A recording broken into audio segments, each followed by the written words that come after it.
melalui junction. Kalau dia tipis, mungkin arus masih akan tetap mengalir. Tapi begitu dia sudah tebal, sudah luas,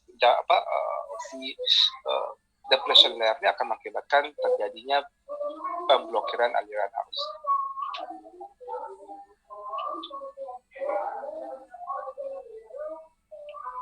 Ini kemarin sudah Bapak jelaskan mengenai dua kondisi treatment yang kita berikan kepada dioda. Ada forward, ada reverse. Tergantung kepada apa, Nana? Umar, tergantung kepada apa, Umar? Kalau lihat dari gambarnya, Umar, apa yang membedakan perilaku atau treatment forward dan treatment reverse kepada dioda? Apa yang membuatnya berbeda, Umar?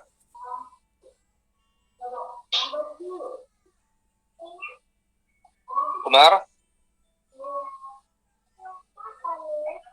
Ya, Pak. Apa yang membuat dia berbeda, Pak? Tadi sudah Bapak singgung sebentar sebelum Bapak bertanya ini.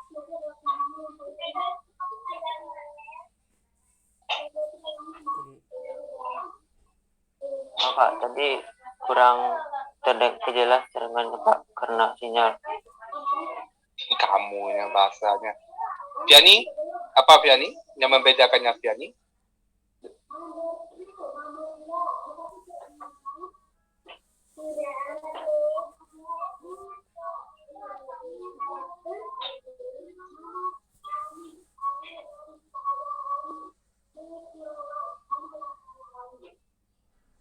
Zenzi?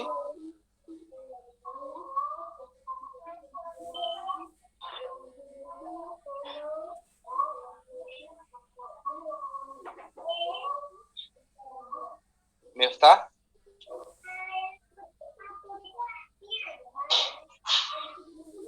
Kalau forward bias itu sisi anodanya dihubungkan dengan sumber positif, Pak.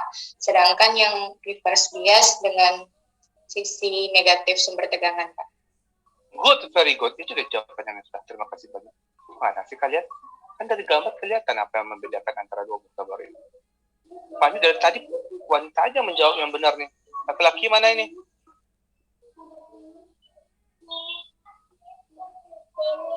Kayak laki-laki elektro itu tidak boleh hanya menjual tampang ya. Kalau jual tampang aja tapi tidak ada isi kepalanya, cuma juga gitu. Ya, apa mau dikasih makan anak gadis orang besok? Ya, jangan bikin malu laki-laki elektro itu.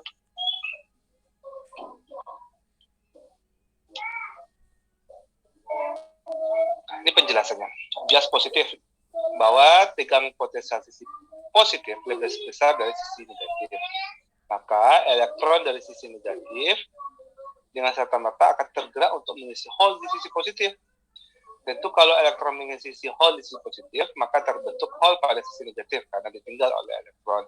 Ini disebut dengan aliran hole dari positif menuju negatif. Kalau menggunakan terminologi arus listrik, maka dikatakan terjadi aliran listrik dari sisi P ke sisi negatif.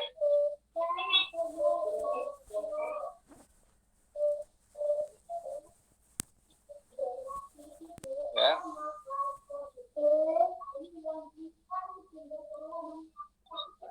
Bias mundur atau reverse bias. Polaritas tegangan dibalik yaitu dengan memberikan reverse bias, di mana sisi N mendapat polaritas tegang lebih besar daripada sisi P. Apa maksud sisi N mendapat polaritas tegang lebih besar pada sisi P? Seperti yang dijawab oleh Miftah tadi, bahwa sumber tegangan, kalau kita melihat sumber tegangan, yang posisi garis panjang terhadap garis pendek, ya disimbolnya itu kan garis panjang, garis pendek, atau sisi positifnya itu adalah posisi di mana potensialnya lebih besar. Jadi kalau kalian melihat sebuah baterai, anak-anak ingat, sebuah baterai, kenapa dikatakan positif, kenapa dikatakan negatif? Positif artinya bahwa tegangan atau potensial yang ada pada titik di atas di positif itu lebih besar daripada potensial yang ada di titik negatifnya. Jadi kalau sebuah baterai dikatakan memiliki tegangan sebesar 15, 10, 5, atau 12 volt, artinya apa? Bahwa potensial di sisi positifnya, di sisi atas yang ada tonjolan itu sebesar yang dikatakan oleh baterai tadi. 5 volt kah, 10 volt kah, 12 volt kah, 15 volt kah, itu dia. Sementara sisi bawah itu dikatakan memiliki tegangan atau potensial sebesar 0 volt. Ya, Nana ya, itu maksudnya. Kemarin sudah Bapak jelaskan kan, VAB sama dengan VA dikurang V. Jadi kalau kita memberikan treatment bias mundur atau reverse bias kepada dioda, artinya apa? Seperti yang dikatakan Miftah, sisi positifnya sumber tegangan itu akan beradu dengan sisi negatifnya dari dioda. Mengakibatkan apa? Mengakibatkan sisi negatif tadi memiliki atau mendapatkan kualitas tegangan yang lebih besar. Ya. Nah, sehingga tidak akan terjadi perpindahan elektron atau aliran Hall dari positif ke negatif maupun sebaliknya. Karena baik Hall dan elektron masing-masing tertarik ke arah kutub yang berlawanan. Siapa yang menarik? Siapa yang menariknya? Deli, siapa yang menariknya, Del?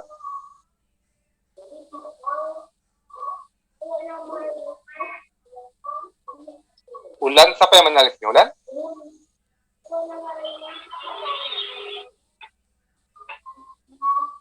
Akram, siapa yang menariknya, Akram?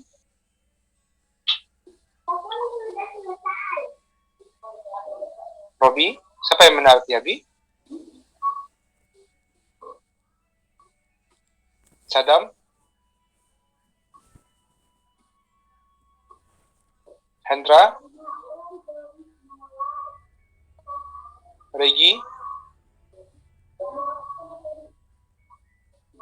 Ada satu pun.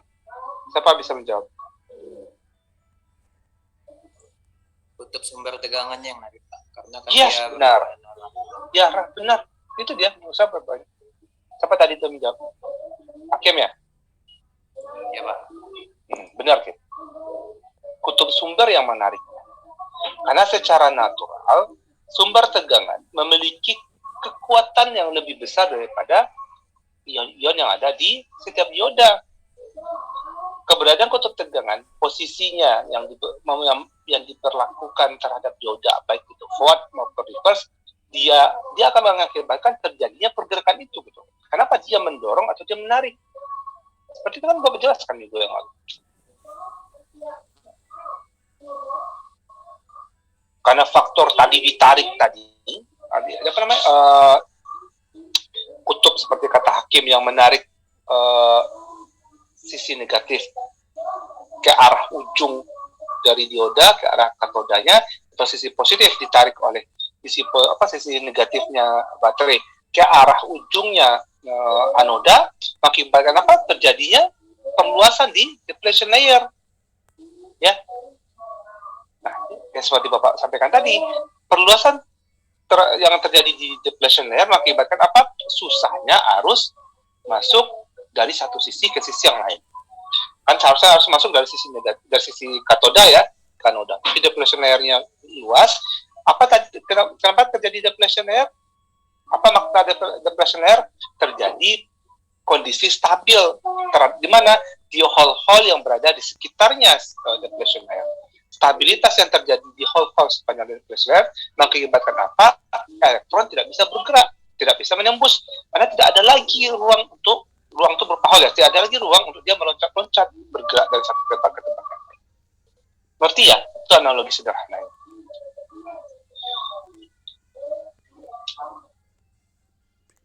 Nah, berikutnya selain tadi ada namanya reverse dan forward, ada namanya tegangan breakdown. Tegangan breakdown itu tegangan breakdown itu berada pada sisi kuadran negatifnya sumbu X. Nanti itu tempat bekerjanya dioda yang bernama dioda Zener, atau disebut juga wilayah gagal namanya. Ya. Nah, tegangan dengan bias maju yang kecil, dengan tegangan bias maju yang kecil, maka dioda sudah menjadi konduktor. Ya, kan tidak serta-merta di atas nol ya, tapi memang tegang beberapa volt yang disebut dengan tadi apa? Ini voltage ya, melewati ini voltage atau voltage barrier.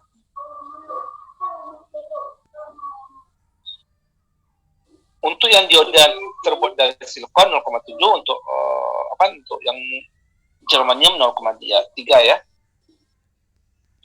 Nah, kemudian untuk bias negatif, dioda tidak dapat mengalirkan arus, ya, maka dia berfungsi sebagai isolator seperti yang dikatakan oleh Willy tadi kan, sampai beberapa puluh sampai ratus volt baru terjadi breakdown, di mana kenapa disebut breakdown? Breakdown itu kan penghancuran ya, kasar itu penghancuran. Maknanya di sini adalah bahwa dioda tidak mampu lagi, depletion layernya dioda tidak mampu lagi menghambat pergerakan elektron akibat dipaksakannya sumber tegangan sebesar ratusan volt tersebut ya. Tergantung dari karakter, ada yang puluhan, ada ratusan ya, tergantung karakteristik atau ketahanan dari dioda tersebut. Besarnya tegangan tersebut disebut dengan tegangan breakdown. Ya, harus mengalir tapi diodanya hancur gitu. Nah, ini dia kalau kita lihat kepada grafiknya. Ya, grafik yang sebelah kanan itu untuk kondisi reverse bias, yang sebelah kiri disebut dengan reverse bias. Bahwa tegangan yang dari arus yang kecil dia masih berupa isolator, tiba-tiba besar arusnya, dia langsung berupa sebagai konduktor. Jadi sisi kanan kondisi di mana dia sudah berfungsi sebagai konduktor, tapi tidak dari titik nol, dari titik tegangan near voltage-nya masing-masing. Di sisi kiri itu adalah sisi reverse, sisi breakdown. Maka kalau lihat sisi kan jauh tuh, ini jauh sekali ke sini, cuma kecil. Kenapa jauh? Karena breakdown ini tergantung dari sifatnya pabrikan ya. Ada yang puluhan sampai ada ratusan volt buat terjadi tegangan breakdown. Voltage sudah kita jelaskan tadi. Ada namanya hambatan bulk.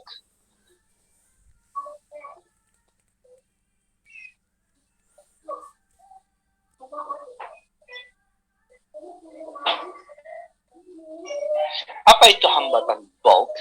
Hambatan bulk adalah ohmic atau sifat resistansi yang dimiliki oleh kristal N ataupun kristal P. Kenapa muncul sifat ohmic ini, sifat hambatan ini? Ingat, ini ilmu penting mendasar, dan kalau kalian tidak tahu akan susah kalian di saat menjelaskan kenapa terjadi rugi-rugi dan lain sebagainya. Sifat ohmic dari sebuah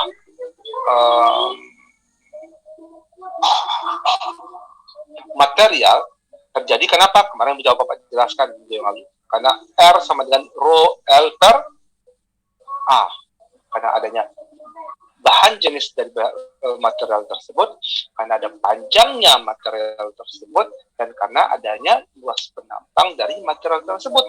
3 elemen nilai inilah yang menyebabkan terjadinya yang disebut ohmic atau nilai resistansi.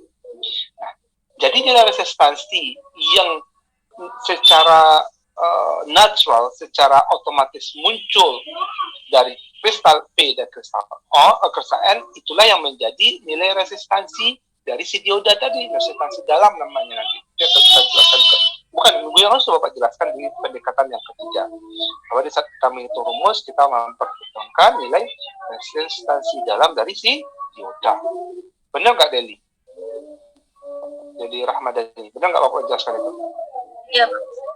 Yakin masih ingat ya? Jika Bapak tanyakan, tidak bisa menjawab ya? Ya? Kan enggak, berarti tidak bisa ingat berarti. Ya, jadi hambatan yang melekat kepada ion-ion karena sifat ohmicnya kristal-kristal tersebut disebut dengan hambatan bulk.